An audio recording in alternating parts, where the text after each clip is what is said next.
Shinzo पर जानलेवा हमला। स्थानीय समय के मुताबिक जापान में लगभग 11 उस समय बज रहे थे जब शिंजो आबे पर हमला किया गया। एक सभा को संबोधित कर रहे थे, लेकिन शिंजो आबे को पता नहीं था कि हाँ, कोई हमारा जानी दुश्मन बैठा हुआ है जो मुझ पर पीछे से हमला करेगा। शिंजो आबे अभी अपनी बातों को बता ही रहे थे, संबोधन दे ही रहे थे, लेकिन उसी दौरान एक शख्स पीछे से आता है और उन पर फायरिंग करता है। 2 गोली उनके सीने को छूती है और इस समय वो जिंदगी और मौत की लड़ाई अस्पताल में लड़ रहे हैं।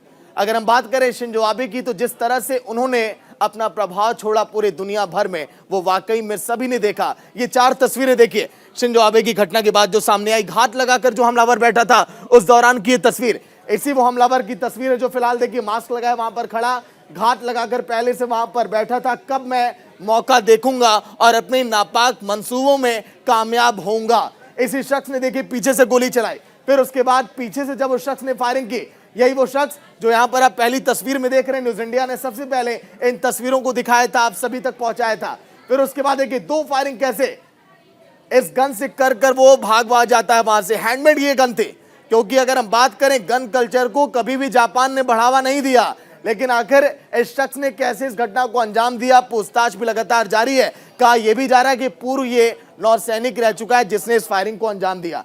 आरोपी जब पकड़ा गया उस दौरान की तस्वीर है, भागने की कोशिश कर रहा था आरोपी जल्दी से, लेकिन इसके बाद तुरंत सुरक्षा कर्मियों ने उसे दौड़ लगाकर देखी, पकड़ लिया, जमीन पर गिराया। उसके बाद पूछताछ अब जारी है कि बताओ तुम्हारा मकसद क्या, आखिर क्यों पूर्व पीएम शिंजो आबे पर तुमने हमला किया, वजह क्या इसके पीछे। पूछताछ अभी लगातार जारी और कई खुलासे होने बाकी कि आखिर इस हमला के पीछे वजह क्या, कहीं कोई विदेशी साजिश तो यहां पर नहीं है। अब देखिए चौथी खबर, हैंडगन से जब उस शख्स ने गोली मारी, उस हैंडगन की ये तस्वीर है, क्योंकि हैंडगन जो है ये हैंडमेड भी बताई जा रही है। वहां पर बड़े आसानी से देखिए मिलती नहीं है बंदूकें, लेकिन इसके बावजूद अगर हमला होता तो फिर सवाल खड़े होंगे।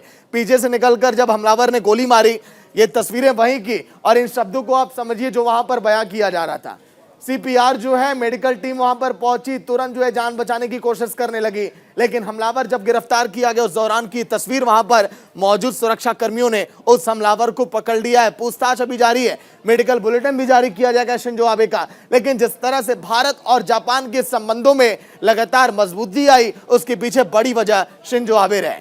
ये तस्वीरें उस हमलावर की देखिए, आप देख पा रहे होंगे टीवी स्क्रीन पर, जो घात लगाकर पहले से ही बैठा था वहां पर।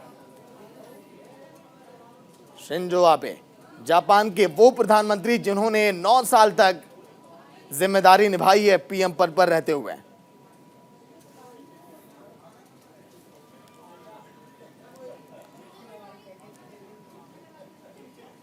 लेकिन अब हम बात करेंगे भारत और जापान के संबंधों की। शिंजो आबे और पीएम नरेंद्र मोदी के बीच जो लगाव है, उस लगाव को लेकर भी हम बात करेंगे ग्राफिक्स के जरिए। आप देखिए, अगर हम बात करें शिंजो आबे की, तो सबसे पहले जापान के पूर्व प्रधानमंत्री रह चुके हैं शिंजो आबे, जिन्होंने अपनी भूमिका बखूबी निभाई है जापान के अंदर। आबे का भारत से क्या गहरा रिश्ता रहा वो भी आपको बता रहे हैं। महासागरों से संगम के मजबूत ये आधार किस तरह से जुड़ते चले गए। आबे सबसे ज्यादा बार भारत आने वाले जापानी पीएम है, क्योंकि दोस्ती कुछ ऐसी थी पीएम नरेंद्र मोदी के साथ लगातार इनका भारत आना।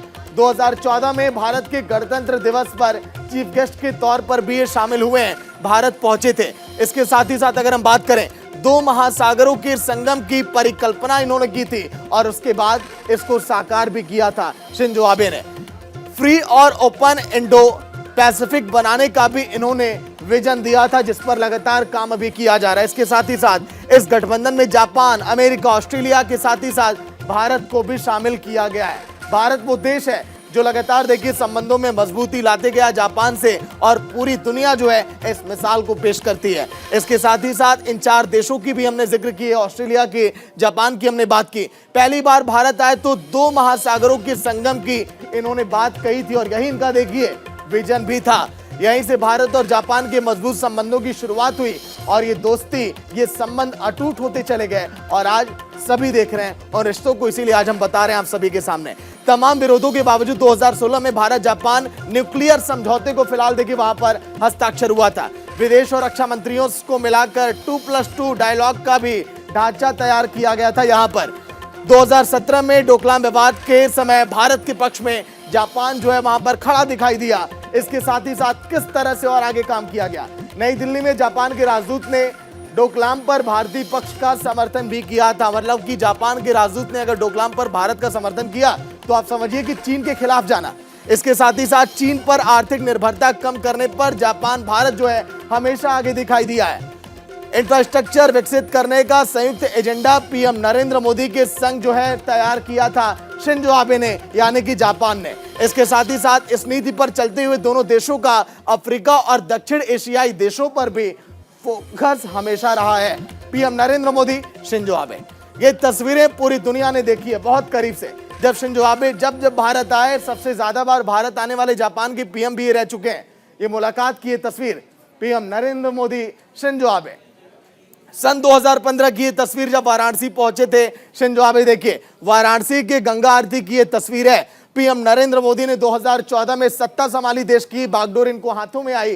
फिर उसके बाद 2015 में पहुंचे शिंजो आबे, जापान के प्रधानमंत्री, जिनकी मुलाकात हुई देश के प्रधानमंत्री नरेंद्र मोदी से, और दोनों दिग्गज नेता एक साथ गंगा आरती में खड़े हुए दिखाई दिए। यहाँ के नजारे को भी देखा था शिंजो आबे ने, पीएम नरेंद्र मोदी ने एक साथ, और पूरी दुनिया ने कैद किया इन तस्वीरों को अपने कैमरे में। शिंजो आबे एक ऐसे नेता जिनका जमीन से जुड़ाव और इनका स्वभाव भी ऐसा कि सभी जानते हैं। शिंजो आबे लेकिन आखिर है कौन, किस तरह से इन्होंने अपनी छाप छोड़ी और इनकी लोकप्रियता कितनी, ये भी आप समझिए। जापान के पूर्व प्रधानमंत्री शिंजो आबे, और क्या कुछ खास शिंजो आबे के बारे में ये भी आप देखती जाइए। आगे कई कड़ियां लगातार जुड़ती चली गई। जापान के सबसे युवा प्रधानमंत्री, केवल 52 साल की उम्र में प्रधानमंत्री बने थे शिंजो आबे, जिसका जिक्र आगे हम करेंगे। 2 बार बने जापान के पीएम। सन 2000 देखिए 6-7 की भी हम बात कर रहे हैं। सन 2020 तक ये प्रधानमंत्री रहे, जब सबसे लंबा कार्यकाल रहा। देखिए 2006 की हम जिक्र हम कर रहे थे, और सबसे पहली बार प्रधानमंत्री की कुर्सी इन्हें मिली थी 2006 में। 2012 से 2020 तक ये प्रधानमंत्री बने रहे। सबसे लंबे समय तक प्रधानमंत्री रहने का रिकॉर्ड भी इन्हीं के नाम है। देखिए खराब स्वास्थ्य की वजह से इन्होंने इस्तीफा दिया था सन 2020 में। इनकी सेहत में सुधार नहीं हो रहा था लगातार, इसीलिए इन्होंने अपने पद से इस्तीफा दे दिया था। सबसे लंबे कार्यकाल वाले ये प्रधानमंत्री बने जिन्होंने अपनी जिम्मेदारियों को बखूबी निभाया। बात हम करें भारत जापान के रिश्तों में, तो लगातार उसमें सुधार होती चला गया और उस मजबूती पर भी जा पहुंचा। भारत से हमेशा नजदीकी संबंध भी रहे हैं शिंजो आबे के और जापान के। भारत से बेहतर रिश्तों की हिमायती भी अगर किसी ने की तो वो है शिंजो आबे। इसके साथ ही साथ देखिए पीएम नरेंद्र मोदी से मजबूत दोस्ती का जिक्र तो लगातार हम कर रहे हैं सुबह से, और उसी पर चर्चाएं भी हमारी जारी है कि भारत पर क्या प्रभाव पड़ेगा शिंजो आबे पर इस घटना के बाद। पद्म विभूषण से सम्मानित किया गया था शिंजो आबे जब पहुंचे थे हिंदुस्तान। वो तस्वीरें भी पूरा देश जो है वो देखा था। 21 सितंबर 1954 को टोक्यो में शिंजो आबे का जन्म हुआ। शिंजो आबे हैं कौन, ये भी आप जानते हैं। जापान के प्रभावशाली राजनीतिक परिवार में इनका जन्म हुआ, और बहुत देखिए मजबूत ये प्रभावशाली राजनीतिक परिवार से ताल्लुक भी ये रखते हैं। दादा केना आबे और पिता सेंतारो आबे जापान के लोकप्रिय नेता रहे, और उन्हीं के बेटा ये शिंजो आबे। आबे के नाना नोबुसुके किशी जापान के प्रधानमंत्री रहे थे। ये तमाम वो परिवार के सदस्य जिनकी भूमिका काफी अहम रही है जापान में। शिंजो आबे ने अपनी स्कूली शिक्षा ओसाका से पूरी की थी। शिंजो आबे का ये पूरा ये देखिए जीवन का ये सफर, किस तरह से वो लगातार सफलता की ऊंचाइयों पर चढ़े। साइकी यूनिवर्सिटी से पॉलिटिकल साइंस में इन्होंने अपना ग्रेजुएशन भी पूरा किया था। तस्वीरें ये हमले के दौरान की, जब वहां पर शॉटगन से हमला किया गया। एक शख्स जो कि गोली मारकर वहां से फरार होना चाहता था, लेकिन तुरंत सुरक्षा कर्मियों के शिकंजे में वो फंस गया।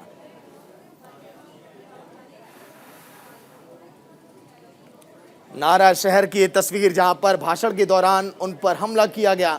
41 साल का हमलावर पुलिस ने पकड़ लिया। हमले की वजह फिलहाल अभी तक साफ नहीं हो पाई। पूछताछ लगातार है जारी कि आखिर ये हमला क्यों।